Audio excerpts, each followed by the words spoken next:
Hello and welcome to another episode of the Multan Truth. I am your host, Zoey Michaels. We're here today with a very talented young man. His name is Zachary Hagan, and Zachary is another one of my authors. And we were just discussing some of his upcoming works. And I'll tell you, I've had a rough week. This week my dog died, and I am in the north, and it's cold weather, and my mind is not really where it should be today. So poor Zachary is kind of coming into this. So hopefully you, our audience, will forgive us, and poor Zachary will have a really wonderful interview despite everything. Zachary, thank you for joining us. So. Yeah, and thank you so much for having me. It's a privilege, and what your audience may not know is that we rescheduled, and so I just want to thank you so much for your grace on that, and I'm just thrilled to Well, be we're here this glad to morning. have you. So, we were talking a little bit about some of your upcoming work, but before we get there, maybe just give us a little bit of your background. Have you always been writing, or what stage in your life did you begin maybe tinkering with writing and then switch to taking it seriously and actually getting published? Yeah, so I've always been interested in writing. Since I was a little kid, the two things that I wanted to be most in the world was an educator and a writer. And so my mother kept all these like stapled together stacks of papers that were half filled with the imaginings of a small child that were my first stories in a sense.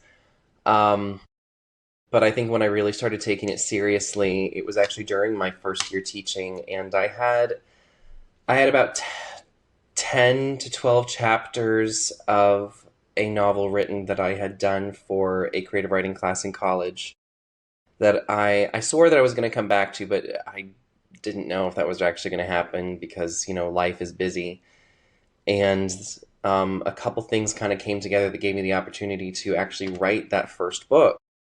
Um, First, I had a student tell me that they had no plans on reading the Chronicles of Narnia because it was too old and they had no desire to read it, and that hurt me on a spiritual level. So I decided that we needed that the book that I had started writing was sort of allegorical to the life of Christ, but set in a fantasy world, much like um, the first book that was written in the Chronicles of Narnia, The Lion, the Witch, and the Wardrobe. And so I knew that that had become a larger priority, but I still didn't have that much time to write it because I was, of course, a full time first year teacher. And then what turned out to be a good thing was that I was actually fired from that Oh, job. Yeah, the political climate was such that, and I was very ignorant to this. I was 24 years old. I had been so engrossed in my studies that I didn't know that there was any sort of issue with what I was doing. I gave my class a writing prompt one morning, and I had them try to imagine what it would be like to live as the opposite gender. And I was working in a private Christian oh, school at the time, and so that was a big no-no to the parents. And of course, I had no idea what landmine I was stepping into because I didn't know anything about the transgender debate that had been going on. I knew nothing about it because I just didn't pay attention to politics right. at You were just all. thinking purely from a creative um, angle and maybe yeah, sensitivity, from a maybe. creative angle, and also because I had some boys that really needed to learn some empathy because they were being Mm. rude to my girls, and we were about to start reading I Am Malala, and I'm like, okay, we need this background and some perspective to where we can treat our female classmates with some respect because they are due that as human beings. And so that was my full intention, but it did not go over well with a few parents. And so I was let go. um, but because I had a contract, they were obligated to pay out the rest of my contract. So I essentially had my full pay until the end of June. And I said, well, I could sit here doing nothing and feeling sorry for myself, or I could write this book. So I wrote the book, and it became clear that it was a bigger story than one book. And I thought, well, maybe a trilogy. But as I was kind of plotting the trilogy, I'm like, no, this feels like a 5 act arc. And so that's where Eternal Chronicles really came from, was I lost my job and needed something to do. So I did. So talk about, they talk about that the expression life handing you lemons and making lemonade. That was just the right way to handle that. I mean, that was basically, yeah, that stinks that you lost your job, but in a way that was such a gift because then you had the time and the resources to explore that passion. I mean, and what a wonderful way to use that gift that was unexpectedly given to you. Um, Yes. And, I went back into teaching and I've been teaching since then. I learned a lot from that experience. I learned that it's good to stay informed Yes, I would because say so. so I keep up to date with politics not because I find it entertaining, but I'm like, okay, let's find the anthills before I step Right. in Yeah. them. And you know about ant hills. You live in fire ant land. Yes. So, yeah. Oof. Yeah. And that never would have occurred to me. And my grandfather was a school teacher, but he did math, so I don't think he had to worry as much about those explosions in math or the politics back in the Hmm. 70s and 80s that we do now in this present time. I can't even imagine. Can you imagine 50 plus years ago if they had to deal with the kind of stuff that we have to deal with and what that would have looked like? I mean, times were difficult enough, just like with mothers against drunk driving, students against drunk driving type of changes. But you were gonna say something. You were getting ready to, and I was still kind of mid thought. But I don't know. No, I think in some ways, we compare our times to what was past or things like that. But each generation has its own struggles, and we adapt and we deal with it, and then we are shocked that people are able to deal with something else down the road. But humanity is so resilient. I think as long as we keep reading, that we're probably going to be okay. But that's sort of the linchpin. I think that we need yeah, to keep reading and read widely and read other people's opinions, even if you don't agree with you're them. so right about that. Being informed and being, you know, people sit and they let other people form their opinions for them. And that's the thing Hmm. about reading versus just sitting and watching, whether it videos on YouTube, watching television. When you're doing things that are just, I don't know if I can think of the right word, where you are simply there and things are being done for you versus reading. Reading requires effort, it requires thought, it requires use of your imagination, it requires thinking ability, whereas the others do not require thinking ability. Um, you know, Hmm. I, I've seen it expressed before, and I completely agree that if you raise someone to read, you raise someone who to think, and that's why it's so important.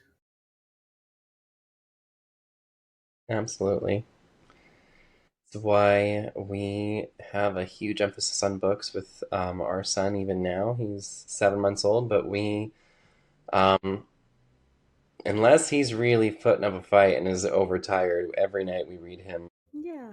See, that's such a wonderful thing. It's funny you say that, and there was a point recently when I was going through some of my old belongings, and I guess I was in a sentimental mood. But I was looking back at some old report cards, and like the first ones, like when you're in kindergarten, when they had a lot more commentary. And one of the things I discovered, I didn't really know, but one of my best memories was that my dad would always read to myself and my two younger brothers, but I didn't know that that wasn't always a thing. That's the thing about childhood. You don't really remember too far back, but you have that one strong memory. It turns out the reason Hmm. my dad was reading to us was that because of that report card. I was struggling in school, apparently, and they said, hey, you need to start reading out loud to your daughter to help her strengthen that. And so that began that family night of let's read to Zoe and her brothers, and that was what taught me to read, because that was the goal. It was to teach me to recognize the alphabet and teach me to recognize words. Um, and my brothers would always pick the same story over and over again. They had a favorite. It wasn't my favorite, but it was their favorite. But I knew that story backwards and forwards. I had it memorized. And from that story, I learned to pick out the words and then read the stories I did like. You know, the teacher's advice did work, and it created a very nice memory for me. So, thank you to those teachers. Yeah. Reading out loud is a wonderful thing. It's why I start most of my classes with a read aloud. 10 minutes we choose a book, and actually, um, this year my students chose my first book to start with, so I've been reading Oh, them my books, nice. Well, which has been yeah. fun. Well, how cool that, first of all, they get to read the first 10 minutes of the class, and second of all, they know the author. I mean, how many of us get to say that? Um, Not a whole no, lot. So it's been a fun absolutely. experience. What age group do you teach, if I'm allowed to ask? Oh, sure. So it's kind of a unique situation because we're a relatively small school. We have just over 60 students, but we have departmentalized the third through the eighth grade. So I teach all of the language arts and a music class to the third through Oh, eighth grade very students. cool. So that coincides with like some of my memories. Like I'll never forget the teacher in my fourth grade class who would read to us out loud this book series, back when the Hardy Boys and Nancy Drew mysteries were popular. He Mm-hmm. pulled out a mystery series no one had ever heard of, and probably still have never heard of, called the Three Investigators Mysteries, and I still love them, but they're obscure. No one knows them. Um, so then, this age group that you teach, are they also the inspiration for the books that you're writing? I would say no, and the reason being, when I started writing the books, it was more, I mean, maybe towards the upper end of it, because it's definitely young adult. I don't I don't read my books to the third and Mm. fourth grade students because they're a little Okay, violent okay. for them. And, I'm not shy about violence, but I think at certain points it can be gratuitous if it's in the Mm-hmm. wrong age group. Some are able to handle it and understand, that's how the world works. And with a book with conquest and political intrigue and war, that's integral to the story. I don't stick it in just to put it there, but not every story is for everyone, so I'm selective with who I Yeah, recommend that's it good. to. Um, but no, I would say, because when I started writing, I was in college, and most of the students that I was working at that point, because I was doing internships with area schools, were mostly older teenagers, towards sophomores, juniors, seniors. And so that was really like kind of like my core audience, my core demographic for that. Um, so the characters are a little bit older, um, and the themes are pretty mature. So I think you have to have sort of enough of a background in life to get that things aren't always perfect, but we can keep soldiering on and things get better. But it's because we are putting our faith in something bigger and we keep walking, we don't Yeah, sit still. absolutely. So, out of what you've written so far, do you have a favorite? Like a favorite book or a favorite character? I think, oftentimes my favorite book is the one that I've just finished. So I do have a special place in my heart right now for Aisha's Secret. Will it end up being my favorite 20 years from now? I don't know. Um, I think what has continued to kind of be my enduring favorite of my first series was Eternity's Mirror, just because I think that's where the series really came into its own and a lot of the exciting parts of the plot started to become known. Because the first book is one long introduction to the world, in a sense. A lot of the reviews that have gotten rightly point out that the first 5 or so chapters are a bit of a slog, and I don't disagree. It's necessary to get the story going. Um, and when you're dealing with a multiple part series, you should expect somewhat of a slog in the beginning, I think, because there's so much building that needs to take place just so that you have a basic understanding of the world. And the world building continues throughout, of course, but I think because so much of that had been done in the first book, Eternity's Mirror became a lot more fun to write because I could really focus on the characters and what was happening from the very beginning. And so the second book picks up right literally seconds after the first book ends, and it continues that story without the need for this country is there and this person is this. And so they're definitely not standalone books. I had someone give me a review that read the fourth book without having read any of the others. And I responded like, please go back and read. Like, I think you'll have a different opinion. It wasn't a bad review. It just Yeah. was, they were confused in the beginning. I'm like, yes, you were confused because there are 3 books Yeah. previous that you need. It's not like, I know a lot of romance authors will write a series of books that are kind of loosely related, It's not the same but you thing. don't have to read them. It's not the Mm. same. Um, I think Aisha's Secret will probably fall into that because it's definitely a fantasy romance, but I don't plan on continuing Aisha's and Aladdin's story further.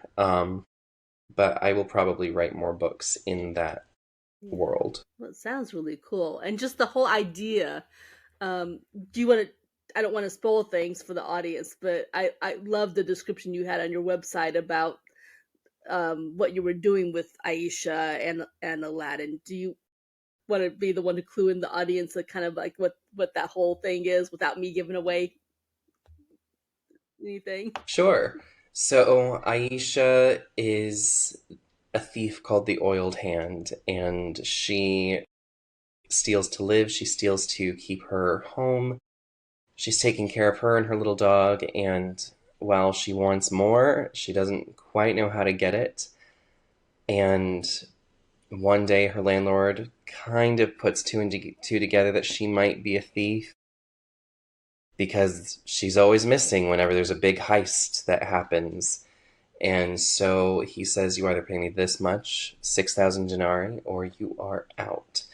And she has no idea how she's going to get that. She sells the few precious belongings that she has, but it's not nearly enough money. And she hears about this caravan of merchants with a lot of rare things that might be the ticket to saving the home that she shared with her late mother. And one of the things that she steals is a bottle with a djinn trapped inside of it. Well, of course, she releases the djinn, she makes a couple wishes, but that third wish happens after the money not being accepted to stay in her home. And she reminisces, thinking back to her childhood playmate Aladdin when her mother was the seamstress for the Sultana, and wishes for that life. She wishes to be a princess. And of course, Jinn magic being what it is, takes the easiest path, and so rather than create a whole new kingdom for her to be princess of, she takes Aladdin's place, and she has to keep that secret of who she really is, or the spell breaks and she loses everything. Very cool. Very cool storyline. Yeah. Just out of nowhere. No one else I think would have ever imagined such a twist on the whole idea of Aladdin and going that direction. I kind of look forward to looking at that book one of these days, and I'll just have to add it to my wish It's on list. pre-order on Amazon now, so if anyone's interested, it's there. If you prefer a physical copy, wait for February 24 is when it Very comes cool. out, and you can grab a hardback or a paperback Very copy. cool. Now, where, like, how did you come up with this idea? What was the inspiration for this story? I should have written down their username, but I believe I was on a live when I was still pretty active on TikTok. I'm trying to get back into the social media thing. I took a long hiatus because my students found my account and I didn't know how to Boy. interact with it without or with that being an issue because a bunch of them started following and I'm like, I don't know how to handle this. Mm, So I'm trying to get back into it now that I'm a little bit more social media savvy. But I was on a live and I got the idea from someone there, and I should have written down their usernames so that I could put them in the dedication. But they actually kind of had this initial question, like, what if Jasmine was the thief? And I took that initial question, and just kind of ran yeah. with it. What if I couldn't use Jasmine because then I'm on copyright Right. I infringement? get you. I can retell an Aladdin story just fine because 1001 Arabian Nights is old enough that I don't need to worry about copyright infringement at all. But so I adapted the idea from there, and I had a lot of fun creating the characters and the plot line, and a couple of the characters leave things open for more books down the line. I'm actually planning. Aisha meets an aunt of Aladdin's during her time in the courts, and that character is likely to make an appearance or be a main character in a Cinderella retelling that I'm Ah, thinking, um, that I'm putting very together. cool. See, and I love that you found a way to again, these stories are old enough that there's no copyright issue. I have these ideas for a story that kind of inspired by the idea of the whole Gone with the Wind, Rhett Butler, Scarlet, and the child that they had, the second child that they had actually in the Scarlet book. But I think that's just too recent. I think I would be in danger of copyright. So I'm like, how do I get around this? How do I tell a story without breaking copyright laws? So I love that you found, older stories that you could do that without having that concern. Yeah, if I remember correctly, it's like it was 75 years at one point. I had to study copyright law, and of course, Mickey Mouse came along and made it so that copyright is extended Oh forever. boy. Ugh. It seems. I'm a Disney fan. I say this with all the love in my heart for the wonderful things Disney, the man, maybe to a lesser extent the Hmm. company, has Yeah, created.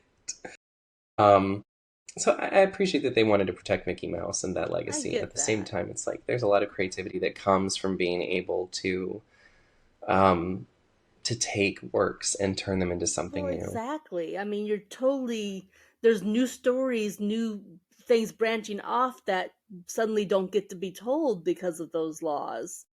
Again, definitely Hmm. protect it, sure, but also provide an avenue that, hey, here's this, let's add because people want new and fresh stories.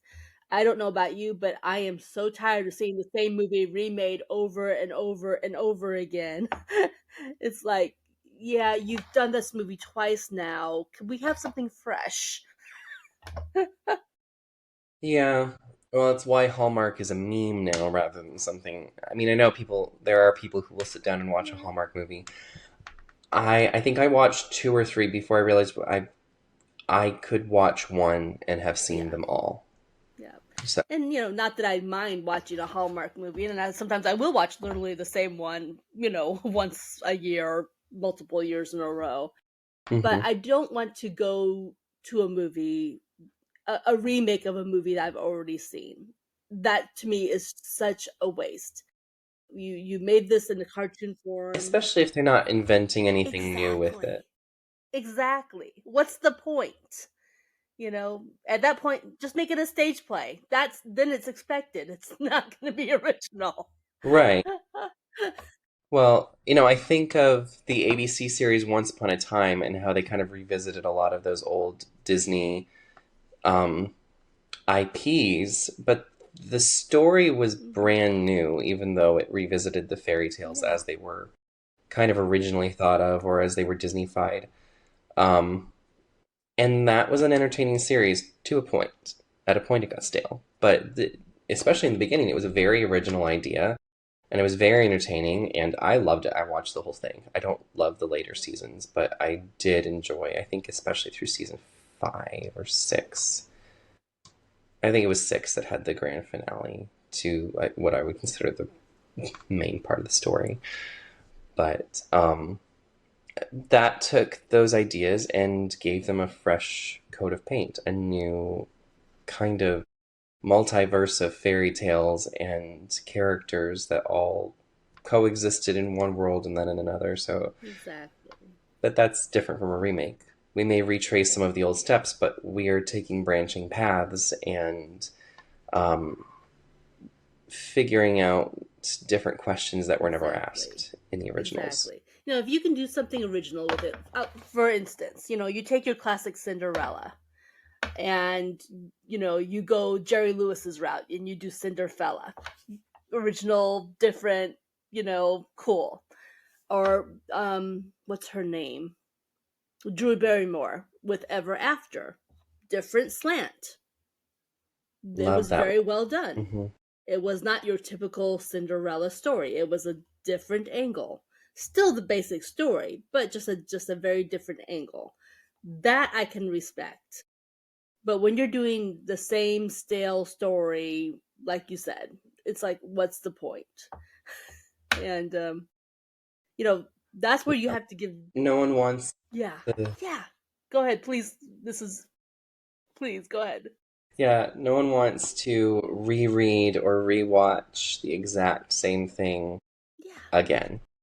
and why would You you? know, I think of, you know, and I think of, oh, what was it? There was a Cinderella story that Hilary Duff was in at one point, and I thought that was quite good when it came out. It gave it a modern kind of spin. It's set in high school, so it appealed to me. At that time, I was pretty young when it came out. Um, But then there was a Selena Gomez, Oh, another now Cinderella that one was story, good. I and I'm liked like, that one with the music. it it was good, but I almost felt like when you gave it a title like that, it's almost like, are you asking people not to watch it because it feels like you're legitimately saying, "Let me do this again." Now that's fair. You could have given it any other title. That's a very fair, case. They maybe should have given it a different title. Yeah, maybe a rock and hmm roll It's almost Cinderella like or they, something. yeah, something like that, because it was better, I think, than the title let Hmm. on. And had they given it a different title, it might have come out of the shadow of a Cinderella story with Hilary Duff. Because if I'm looking for that, the Hilary Duff one is always going to be the one that I pull up. But and there's choices with titles. There's choices with a lot of different things, and it's this really delicate balance, almost of Hmm. psychology in figuring out what people actually want. Because of course, similar stories will resonate because you are hitting on nostalgia. But if Well, a lot of people really enjoy Uncrustables, for example. It's familiar, it's very childlike food, Hmm. it's gonna feel pretty Yeah. good to eat. But, I'm 29. Do I want a Smucker's Uncrustable or do I want something a little bit more dressed up and that maybe has some excitement? Like maybe the bread is toasted. after the sandwich is put together, maybe it's almond butter or cashew butter rather than peanut Right. butter, and something a little bit more exciting than grape or strawberry jelly, and maybe has some actual chunks of fruit in it or something like that. Add a savory element or something like that. Like, oh, I don't know, pretzels or something like that to have some crunch or something. But there's lots of different ways that you can reinvent something simple to where it's going to be more interesting and is going to be more appealing than just making the same thing with a different label on it. Exactly. Take it from Cinderella, the title, to Cinderella, maybe the genre. You know, you know, Mm-hmm. put a whole different, unique story, twist, title, but definitely make it fresh. Same thing with your Beauty and the Beast and Mm-hmm. all these others that are, that's the thing. Walt Disney, he went to Europe. He went searching for fresh stories. He did it the way that really it should be done. He went looking for fresh stories. But after that, the people who came behind him, there were some who still looked for fresh stories. I'll be fair. There's the occasional fresh story. I mean, you've got your Moana, you've got your, I don't know what else. I can't think that clearly this morning. There were some fresh stories. Princess and the Frog was really well done. Okay. Princess and the Frog was extremely well done. I loved that. So, we've got the occasional fresh story, but it feels like the last 5, 10, 15 years is where they have focused on remaking the old stories. And that's Yes. about, regaining the younger audience, maybe. But again, if you're going to do it, put a new slant. Don't just create the exact same thing just with real life people. Give it a give it a facelift, give it a new angle, a new story. Because otherwise, what's the point? Just re-release Mm-hmm. it and send it back out to the theaters because it's the Yeah. same thing. Yeah. And more than just increasing diversity, because as a Latino myself, I don't want just a Latina Snow White. I want a real Latin original story. Like I loved Encanto because it felt very relatable. The characters felt fresh to Mhm. me. I saw myself a lot in, or saw my family a lot in the, oh, and I'm forgetting their names now, um, in Mirabel's family. And so I really quite enjoyed that film. Um, but it was because it was a new story. It wasn't, okay, well, let's just make, and it's not anything against diversity because clearly that's important to Yeah, me. I've made an effort to include that in my books. But it is about, I don't think that anyone honestly wants to just be put into a European story that isn't already a part of that. I think that new stories and in stories indigenous to people groups deserve to be told. absolutely. And they're out there. There's so much history to dig into and fresh stories to be found. They just have to go and find them. Or even right here in our backyard, there are authors coming up with Hmm. new and fresh ideas. Look at those. Look at the indie authors. Look at these authors who have Hmm. put the stories out there. They're there. And it's just about check them out because there may be some really great material. So instead of the same old, here's this fresh new angle. Let's go there. So, for Absolutely. example, And Aisha's there are, I Secret. think that indie and self published authors are slept on. Oh, I'm sure. Just like the indie musicians, the same thing. They don't get as much love as the ones that have been herded through the professional gates of whatever. You know, and it's sad that it's that Yes. And way. oftentimes I would, yeah, I will say it can be hit or miss with indie writing just because it's so easy to self publish. Um, But there are writers, myself included, because my imprint is not big enough, because I own my own publishing company. We're not big enough to do our own printing or to do things without the help of Amazon at this point. But, we still take the time to edit. We crowd test our well, right now it's just my books because we haven't signed anyone else, but we crowd test my covers and editing is done. Those professional steps are taken. Not every indie author does that, or not every self-published author does that. So sometimes it can be like weeding through a haystack to find the needle, to find just a book that's really well done, but it's not impossible. There are authors that take their craft and the publication process very seriously, and there are really well done works out So, there.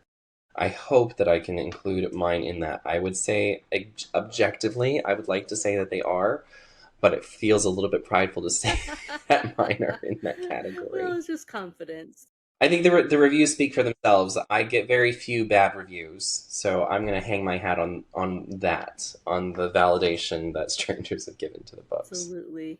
Well, and I'll even go so far to say, okay, sure, even if an indie writer may not have gone through the steps of the degree of editing they should do, or the book cover part, if they still had a really strong idea, a team of writers can run with a strong idea. Sometimes it's enough that there's a strong idea to work with, you know? Absolutely. And those strong ideas, and really, if an indie author's work was going to be picked up, part of their negotiation could be, okay, if this is going to be popular, if we're going to market it as a movie, let's get this book professionally Yeah, edited so that exactly. it's going to flow the way that it needs to. So that those things can be fixed. The nice thing about self-publishing is that, whatever's printed, you can't take back and remake, but digital copies, if you update the source Hmm. file, it's going to update everyone's copy on the digital platforms. So I wish that we could contact people who bought the books and give them updated Wouldn't copies, that be because I think nice? that there were like 3 copies of one of my books that went out that somehow like 5 or 7 chapters got deleted from Ooh, in the PDF, and I have no idea how that right. happened. But I have no idea who they are. So I just had like 3 books that went out that were missing chapters, and I wish I knew who those people were so that I could send them free But copies. from a collection standpoint, let's say one day that you reached a certain level of, hey, this guy is like notable, right? Those ones with flaws could be worth some serious money. So, from that Potentially. perspective, And there was a first edition of yeah, there was a first edition of. There was a first edition of Eternity as well with a completely different cover. So those are now relatively rare because there were only sixty, about 60 of those printed. Yeah, very cool. So that's going to be a completely different look. Yeah. So talk to me a little bit about like the publishing side of things. So right now you're only working with your own book. Do you have plans to expand to help other authors? What's your plans where that's concerned? That's the idea eventually. It can take quite a bit of time, of course, to build up enough of a readership to where things are kind of monetarily flowing. And so right now that's the goal, is to build things up enough to where the books have paid for themselves. Right now they have not done that Hmm. yet, which is fine. I'm okay with that. Because it is a bit of a long game. A lot of authors will kind of stick to this. I think it's like 20 to 50K, where it takes about 20 books in the self-publishing and indie kind of space before there's enough proliferation to where people will read and then binge read, because readers now do the same thing that people who watch a lot of TV do, and they binge series. So, for example, I know that now that Eternal Chronicles is done, there's no more being added to it. I'm much more likely to see people buy the entire series and read through it in rapid succession than I was to see people buy on opening day for each of those books. Right. Just just from a standpoint, they still need to be advertised, but um, people like being able to pick up a whole series and read it, because I know if I like the concept for a series, and this is even for me, if I like the concept for a series, I'm more than happy to read it. But I'll tell you what, I enjoyed reading the Hunger Games trilogy so much more because when I came to it, all three books were already True. out. Yeah, because when you finish, you're Whereas eager to with the read the Inheritance next. cycle, yeah. hmm But with the Inheritance cycle, those books are so long. And it takes Christopher Paolini years to write a book, which is fine. I think Inheritance was like 848 pages or something like that. I started reading those books when I was like in fourth grade, and the last book in the series didn't come out until I was a sophomore in high school. And so I read them as they came out, but it was kind of frustrating waiting for them. So binge reading is a thing. So the more books that an author has out, the better. Because if a reader finds out, oh, I really like reading them, they'll read all of them. And so if you make one sale, you'll make as many sales as there are on your catalog. But really having 20 or more books in the catalog is going to be better because people will then read 4, 5, 6, 7 books out of how many you've written, and they'll tell their friends that they really enjoyed that author, and those will read the same amount or some more. And so I'm kind of in a race in a way to get to that 20 book Yeah. mark, um, so that I can then do that. This might not be something that happens until I'm around 40, and that's fine. I have other ways of making a living. Um, and I've never seen writing as something that's going to completely replace my income. If it does, fantastic. I will take Right. it. Yes. But I'll take it. But eventually, I'd like to work with other authors and hire more staff than we currently have. Because right now, it's like 90% me, like 5% freelance, and then 5% people that are regularly helping and volunteering with things like beta reading and things like that. Exactly. Well, So, I have to say, just based on my own experience, as an indie author, it's difficult to know who to trust. It's difficult to know, who out there is legitimate as far as your beta readers, as far as trying to find a way to get reviews, because without reviews, people won't even give your book the time of day on Amazon. So trying to navigate that as an indie author is such a huge challenge. I got for all practical purposes, we'll call it mugged. I got mugged like right out the gate when I first published my first couple of books, and so I just almost have zero trust. And outside of the guy who referred you to me for the podcast, I have like zero trust in right. anyone involved, and I just stick with my own little circle of friends. I'm like, hey, can you read this? Can you, if you like it, can you post a review? Because I don't know who to turn to anymore. Because the times I have hired quote unquote professionals, I have gotten mugged every single time. So I'm still out there as an indie going, who out there is legitimate? Who's trustworthy?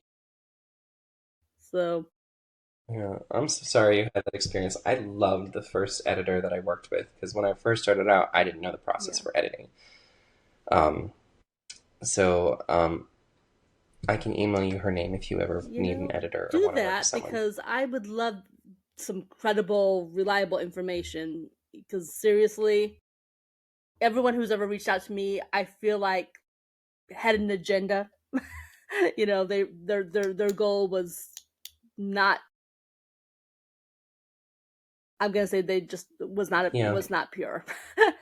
And while they did do some work, like I got some really beautiful cover art, I looked at like the editing and went, I did more editing than you did, and I still find things that I'm still correcting. So what did you do? What did I pay you for? So yeah, I just felt like, Yeah, and it depends, of course, on what type of editing you pay for yeah, as well. yeah. They couldn't even explain So what if they. it's proofreading, they should be fine with all those Yeah. mistakes. So I Yeah. just was not pleased. So, and the editor that I worked with for my first couple books does explain all that, exactly what she's doing. Like she didn't proofread for me because I could do that just fine on my own. But she did help me a lot with developmental editing, and I think as a young writer, and she can do proofreading and stuff like that too. But when I first started out, it really was a lot of this. I wrote 80 plus thousand words. How do I make sure they're all cohesive and fitting together? And so she helped me a lot with that. Absolutely. Well, and then again, how do you go about legitimately getting reviews without breaking Amazon rules? Because they have to be these independent things that you don't pay for. So how do you get people to read the book and get reviews other than saying at the end of the story, "Hey, if you liked the book, please leave a review here." Do you have any suggestions, tips, tricks, or is that something offline?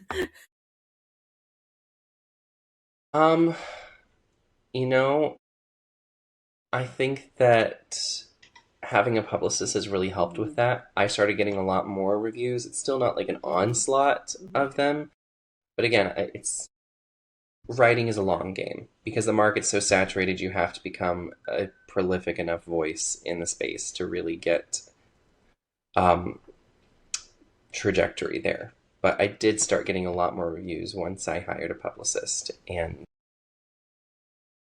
plus it's a lot of fun because I get to do things like this because I wouldn't have otherwise been able to make this kind of connection.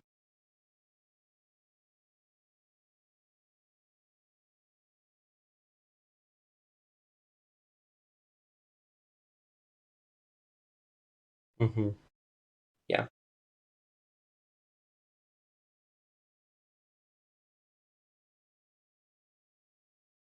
Oh, okay.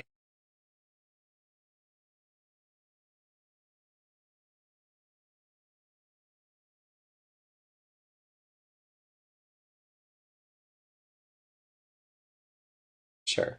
Okay, so there was a technical error, and Zoe's going to be right back on. It stopped recording her for some reason, so she will be right back with us. So hopefully you guys are enjoying it so far. I know I'm enjoying the conversation. I've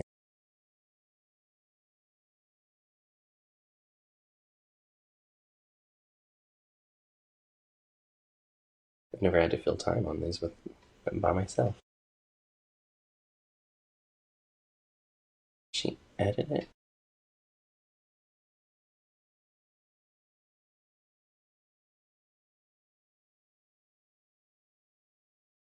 So she's there.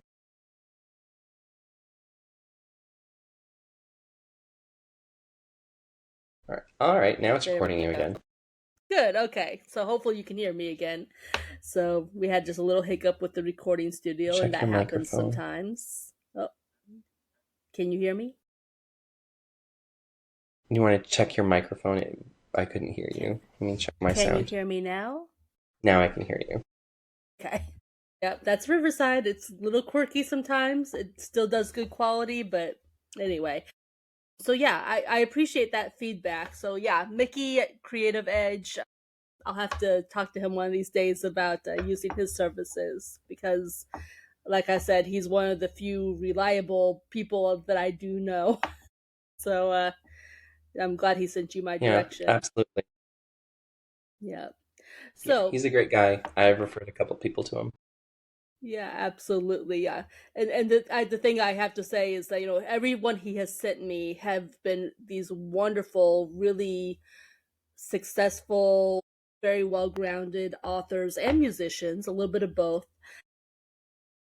But all of his clients I've spoken with have been very happy with his services, and that to me speaks volumes. Just the number of happy clients I've spoken with. To me, that's better than any other approach I've gotten, because he's not approached me at all to get my business. It's all been about, hey, these are the clients who need to have an interview on my podcast, which is great. Um, so, as we get ready to wind down and we get down to the random questions, do you have anything else you'd like to share with our audience before we go into the random questions?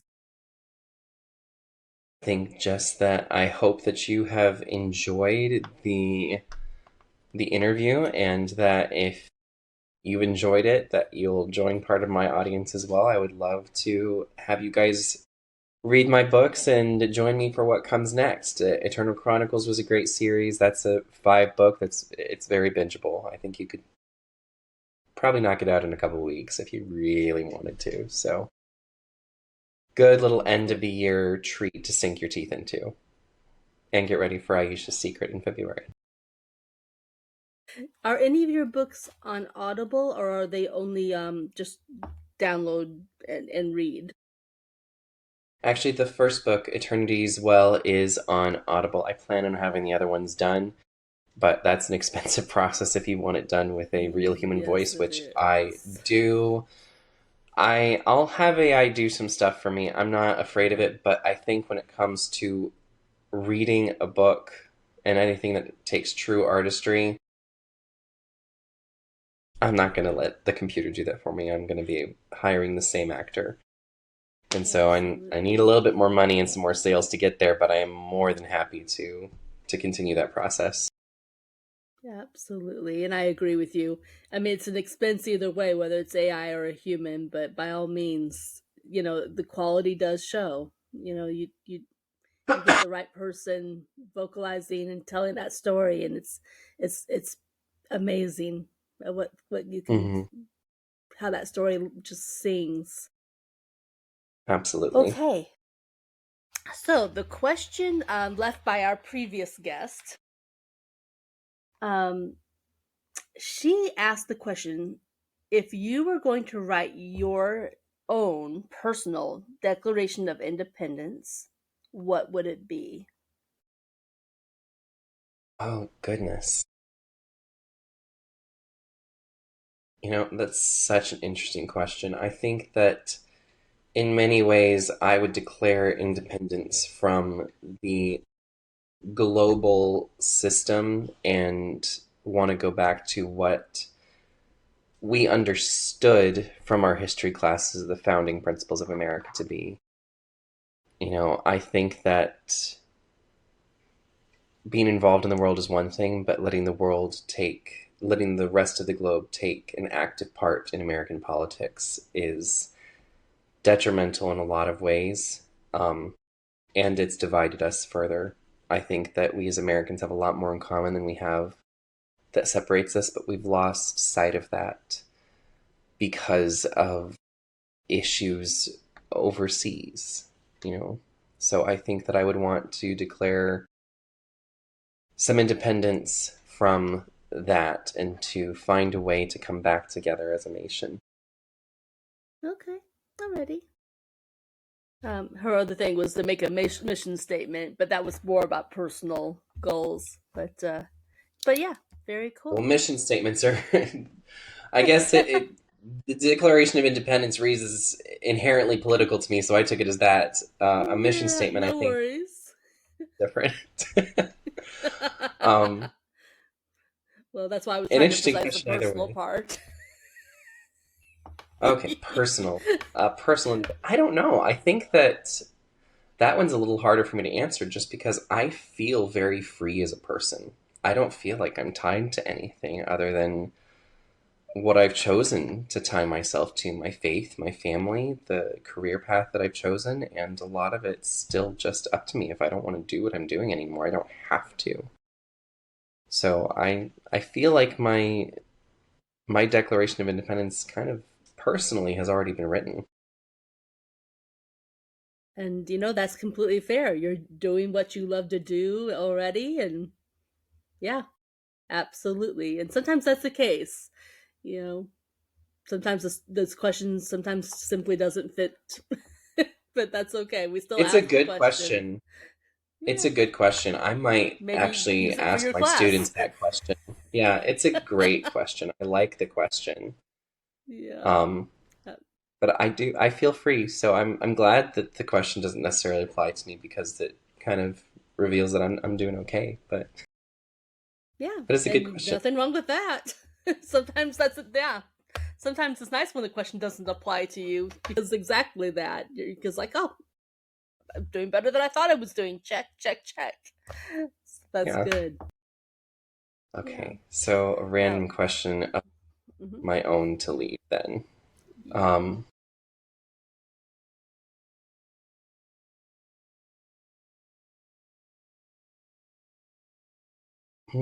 where in your personal journey